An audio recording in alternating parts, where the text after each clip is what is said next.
Гайхамшигт Greyhound. Маш эртний түүхтэй энэ үйлдвэрийг 18-аас 19-р зуунд Англид удам зүйн системийг нь бий болгож хөгжүүлсэн бөгөөд үйлдвэрийн одоогийн хэлбэр стандарт Англид бүртгэгдсэн гэж тэмдэглэгддэг.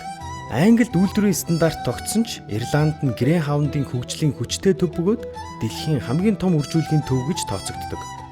Олон уралдааны нохой Ирландд төрдөг нь тус улсын туулан ан хийдэг уламжлал үндэсний спорттой холбоотой бөгөөд экспортын хувьд ч тэргүүлдэг. Greyhound-ийн дэлхийн хамгийн том уралдаан нь The English Greyhound Derby. Үүний дараа Irish Greyhound Derby ордог.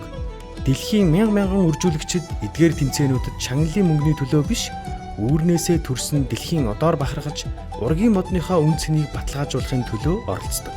Уралдааны нохойг мэргэжлийн төвшөнд бэлтгэх нь үржүүлэгчээс маш их цаг, мэдлэг, туршлага шаарддаг амаргүй, нарийн төвөгтэй амьдралын хэв маяг юм.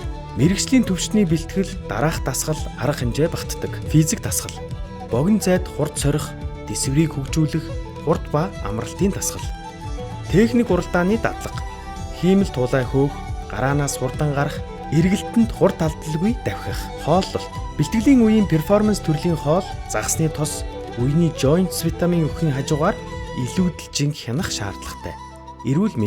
Эрүүл мэнд сэргээх арга, массаж, физиотерапи, усанд дасгал, Fitmin Mongolia.